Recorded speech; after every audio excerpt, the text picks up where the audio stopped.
తర్వాత భారత రాష్ట్ర సమితి నుంచి ఒక ప్రకటన మీ అందరి ద్వారా నేను మీడియాలో చూడడం జరిగింది.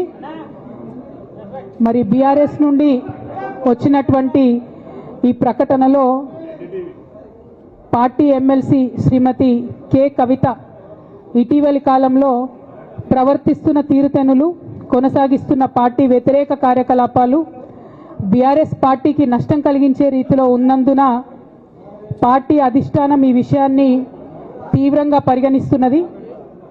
పార్టీ అధ్యక్షులు శ్రీ కె చంద్రశేఖరరావు గారు శ్రీమతి కె కవితను తక్షణం పార్టీ నుండి సస్పెండ్ చేస్తూ నిర్ణయం తీసుకున్నారని చెప్పి మరి నాకు ఒక ప్రకటన నిన్న టీవీల ద్వారా అందుకోవడం జరిగింది. మరి నేను పార్టీ నుండి వచ్చినటువంటి లేఖలో ప్రత్యేకంగా 2 అంశాల మీద మాట్లాడదలుచుకున్నాను. నేను అక్రమ కేసులు పెట్టి నా మీద తిహార్ జైల్లో 5.5 నెలల పాటు ఉండి బయటికి వచ్చిన తర్వాత నవంబర్ 23వ తారీఖు 2024 నుండి నేను ప్రజాక్షేత్రంలోకి వచ్చి అనేక కార్యక్రమాలు చేయడం జరిగింది.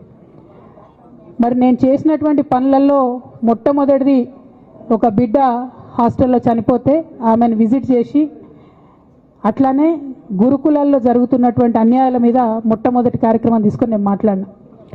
ఆ తర్వాత బీసీలకు జరుగుతున్నటువంటి అన్యాయం, కాంగ్రెస్ పార్టీ మేనిఫెస్టోలో ఇచ్చినటువంటి 42% హామీ కోసము పెద్ద ఎత్తున నేను పనిచేయడం జరిగింది.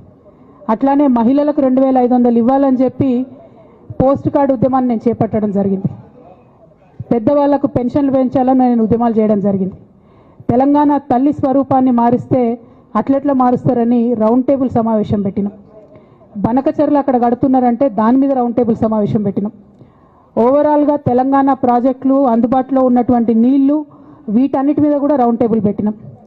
భద్రాచలం దగ్గర 5 గ్రామాలు ముంపు సమస్య ఉంది, ఎవరు పట్టించుకుంటలేరంటే వాళ్ళని పిలిపించుకొని రౌండ్ టేబుల్ సమావేశం పెట్టి ప్రభుత్వం మీద ఒత్తిడి తీసుకొచ్చే కార్యక్రమం చేసినాం. ముఖ్యమంత్రి గారి సొంత జిల్లా మహబూబ్ నగర్లో భూ నిర్వాసితులకు అన్యాయం జరుగుతుందంటే నారాయణపేట నియోజకవర్గం వెళ్ళి వాళ్లకు మద్దతుగా మేము నిలబడి రావడం జరిగింది.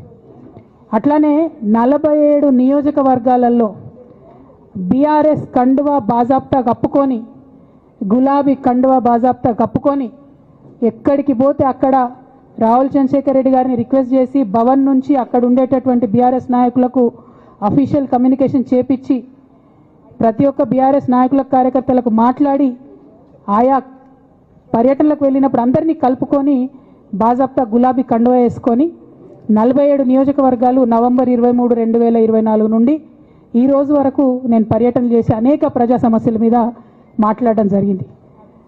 మరి ఇవన్నీ పార్టీ వ్యతిరేక కార్యకలాపాలు అన్నది నాకు అర్థం కాలేదు.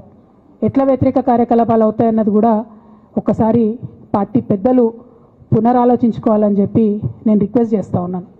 బీసీల కోసం నేను పోరాటం చేస్తుంటే అట్లెట్లా మాట్లాడుతుంది, ఇట్లెట్లా మాట్లాడుతుంది, పార్టీకి వ్యతిరేకంగా మాట్లాడుతుంది. అరే, నేను కాంగ్రెస్ పెద్దల మీద ఒత్తిడి తీసుకొస్తుంటే బీసీలకు 42% అమలు చేయాలంటే ఏది పడితే అది చిల్వల్ పల్వల్గా నా మీద రాపించడం, ప్రచారం చేయడం, చాలా దారుణమైనటువంటి పనులు పార్టీలో ఉన్నటువంటి కొందరు పని కట్టుకొని, కత్తి కట్టుకొని నా మీద చేయడం జరిగింది. అట్లానే నేను ఒక మాట ఏమన్నా, సామాజిక తెలంగాణ సాధన కోసం నేను కట్టుబడి ఉన్నా అన్న. మళ్ళీ తప్పేముంది?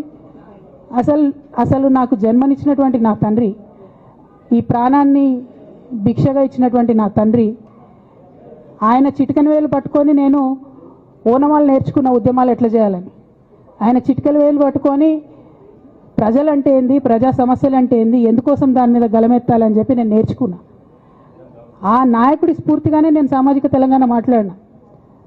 భారతదేశం మొత్తంలో ఇన్ని రాష్ట్రాల్లో ముఖ్యమంత్రులు అయితే 75 ఏళ్ళ స్వతంత్ర భారతదేశం, 79 ఏళ్ళు స్వతంత్ర భారతదేశంలో దళితులకి 3 ఎకరాల భూమి ఇస్తా అని చెప్పినటువంటి ఏకైక గొప్ప నాయకుడు కేసీఆర్ గారు. ఆయన దగ్గర నుంచే కదా నేను సామాజిక తెలంగాణ ఎజెండా నేర్చుకున్నది. బీసీలకు ఎవరు వృత్తి పనిదారులు ఉంటే వాళ్ళకి చేయూతనిస్తా అని చెప్పినటువంటి ఏకైక ముఖ్యమంత్రి కేసీఆర్ గారు. చెప్పినట్టుగా డబ్బులు ఇచ్చిండు కూడా, ప్రతి కులాన్ని కాపాడుకునే ప్రయత్నం చేసిండు. అది కాదా సామాజిక తెలంగాణ? నేను మే 1 నాడు లేబర్ డే రోజు మాట్లాడితే దాన్ని చిల్వల్ పలువలు చేసి సామాజిక తెలంగాణ పేరుతోని కవిత పార్టీ పెడుతుందని చెప్పి నేను నిన్న చెప్పిన ఇద్దరు పేర్లు పని కట్టుకొని నా మీద దుష్ప్రచారం చేసిండ్రు.